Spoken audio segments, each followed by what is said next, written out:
Hey guys, Tbull here. Today we're going to be taking a look at the mobile version of World of Warships Legends. That's right, mobile. Coming to Android and iOS devices. Now we're on the beta here. Okay, so first off we'll show you kind of what the menus look like, and those will be kind of familiar to those of you that have already been playing the game, and then we'll jump into some gameplay footage. So I'll break down how it works, give you my opinions on that, and then I'll kind of go over my concerns for how this will all play out. And then, of course, I want to get a lot of feedback from you guys whenever we do these kind of philosophical type videos. That's mainly what I'm looking for, is just to seeing what the temperature in the room is like. So you guys let me know in the comments after you check this video out what you think here. But this is kind of how it looks. And you can see we got the Wyoming. It's fully modded. Working on getting the New York carriers unavailable to unlock. I was going to wait to do this till we tried all four classes: destroyers, cruisers, battleships, and carriers, but the carriers I guess aren't in the game. The other, we start off with American, Japanese, and German lines. Those, all the surface ships, the tech tree ones, are in the game currently. So any other ships outside of that are players that are playing on the console. That's right. So you can see there it says everyone's out of the network, and these are guys on Xbox and PlayStation. Okay, and then keep in mind this is the beta once again. So once in a while I'll run into another guy on the beta, but since the beta's been going on for about a month now, you don't see him as often. But when it first came out and there was a lot of players kind of looking at it at once, you'd be like, okay, we got at least a few mobile players in the game at this point in time. My background, got about 13,000 games, just shy of that on this and the PlayStation, and about 30 to 50 on this mobile version, somewhere in that range. So definitely more experienced on that. In my opinion, this is harder. But I've been an experienced console player for many years, and mobile gaming, very limited, controlling games by pointing at the screen. So part of this is just me figuring out how to learn it. If there's good mobile game players out there, they'll be able to pick it up quite easily. But this is a lot easier to control than I was actually expecting. You can see on the left there, you got your throttle, forward, backwards, steering left to right, damage control, and then consumables on the right-hand side. Here we got a heal and a secondary reload boost, and then the binoculars will be to the bottom left of that. How do you pull up the scoreboard? Tap on the map up there, and then on the right, this is, you see that thing that's green right now, the magnifying glass. I'm holding that down. Pretty much everything else I think you just tap to use, but this one you actually hold it. This is the gun lock. It's kind of like the version on our console version where you kind of get a raised up view above the ship, and then the guns lock into the position that you've last looked at. Or if they're not yet in that position, they'll be traversing there, and then they'll hold that position. So if you hold down this magnifying glass, it's going to be kind of the key to, looking around and keeping your surroundings, being aware of them. So working on that personally. Firing the guns, just like the console, you'll see when we bring up there, we got a guy selected. How do you select them? You just basically point directly at them. If there's multiple ships stacked on top of each other, which I think in this game we'll see an example of me trying to target, but that can be a little bit difficult. It's not like on the console where you can precisely aim at one guy and then press the button to change the target. Here where we're just relying on the game to figure out what we're trying to do. So usually it's not an issue, but once in a while that becomes a problem. Firing the guns, if we just tap it, we'll fire one turret's worth. If we double tap, full salvo. And then the shell switcher on the bottom there, the bottom right of that right hand side. So the control is easier to use than I thought. Aiming works the same. You see we'll be doing some full range shots here on these destroyers, and we'll be hitting them better than some of our teammates, which are closer to them over there. All the mechanics we're actually playing the same game as the console, right? We're playing against the guys on the console. It's just the controllers are different. One thing you'll notice when I'm playing here, if you're just watching me, I'm not, I know how to aim, but I'm not as quick about it. And there's two reasons. Number one, because I'm getting used to the controls. And number two, there's no inverted x-axis, which is normally how I would play most video games. So I have to actually aim the opposite of how I would normally do. So it always takes me a little bit of practice just to get in the mindset of doing that. But overall, this kind of slow play here out of the battleships is doable. Okay, so I'm thinking the slower the class, like carriers, battleships, those kind of classes should shine on here. and then the faster, the twitchier the controls, you know, that's going to be a little bit more difficult, especially for me and our people just trying to get used to the mobile. But I've gotten into some close destroyer v destroyer fights, and normally on console, you know, you got some rapid movements, turning back and forth, launching the torps, aiming the guns, all doing this in very short intervals of 1 or 2 seconds, 3 seconds. That's a little overwhelming for me at this stage of the just testing this out. So if I decide I want to play a bunch of the mobile over time, I'm gonna have to work on some of that sort of thing, you know. But again, anyone who plays a lot of mobile games, that's kind of what they're used to. They'll be able to pick it up probably as quickly, roughly, as a console player would be. You know, I got a little bit of a bias built in because I'm like, okay, I think controllers are a little bit more precise or whatever. But again, that's just what I'm used to. So from actually playing the game perspective, I think it ended up being easier than I was expecting it to be. You know, because I consider World of Warships Legends, even though it's not the fastest shooter, and I consider it more of a strategy game that has shooter aspects, but you know, it's not the all-time, it's not like a hyper-fast Call of Duty or whatever.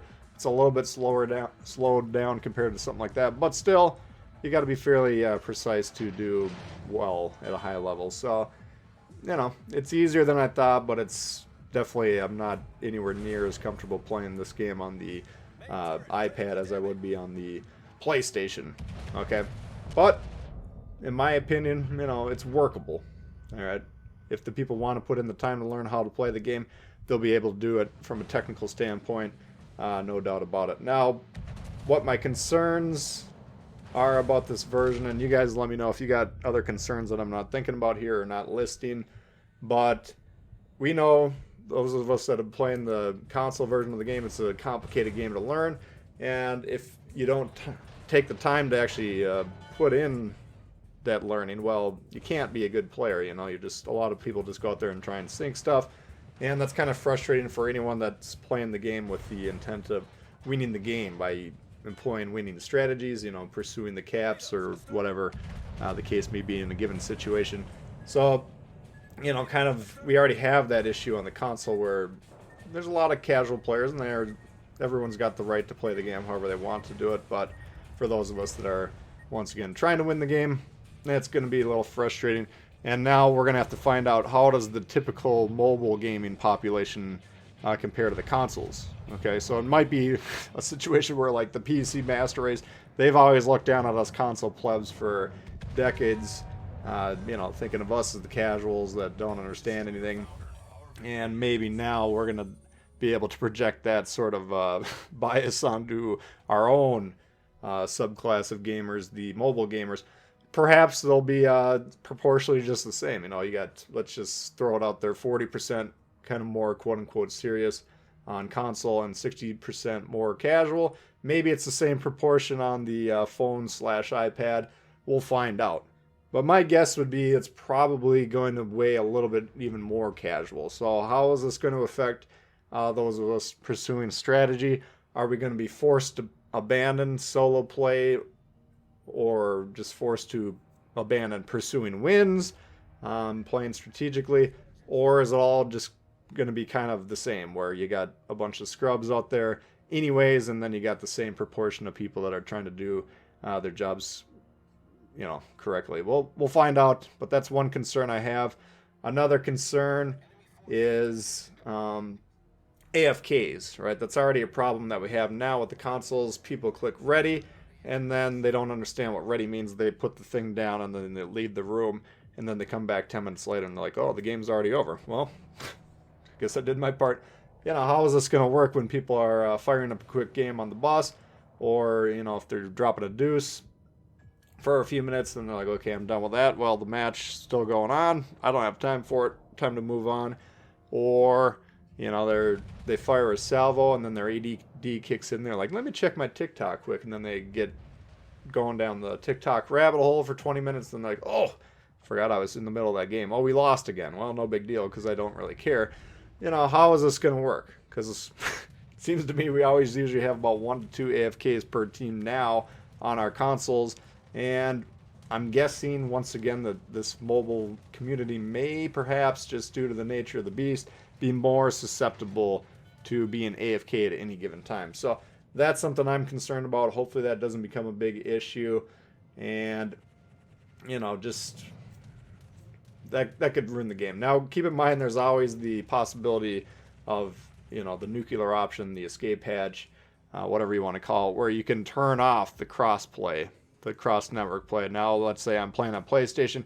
I turn that off. I can avoid all the mobile players out there, but then I would also avoid all the Xbox players. Okay, so unless they bifurcate that into the ability to turn off and on just the mobile and or the Xbox or whatever, you know, then we might be losing a huge chunk of the base, and that might make the matchmaking a little bit slower.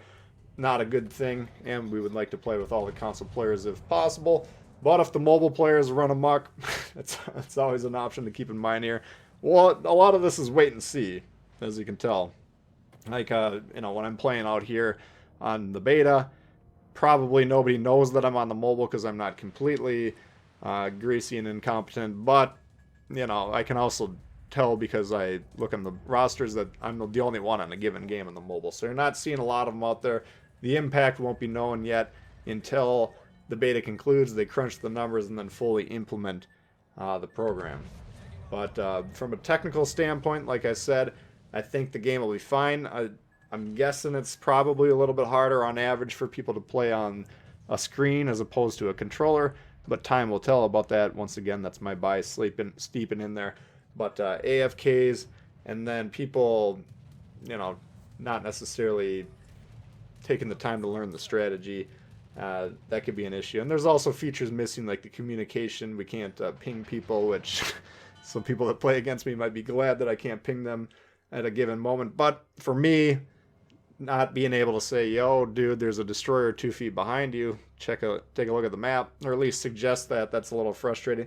There's other things missing from the game that I'm sure they'll probably try and figure out how to introduce, but currently I would consider them missing features. So anyway, that's kind of the look that I got for you here. I'm interested to hear what you guys have to say. Let me know in the comments if you're pleased about this, if you're planning on playing it, and let me know if you're strictly a console gamer or you've also played some mobile gaming and what you think when it comes to that. So that's going to do it for that one, guys. Hopefully you did enjoy it. If you did, please hit the thumbs up. New to the channel, consider subscribing. We've got lots of World of Warships coming all the time. Questions, comments, leave below. Love to hear from you. And we'll see y'all later. Peace.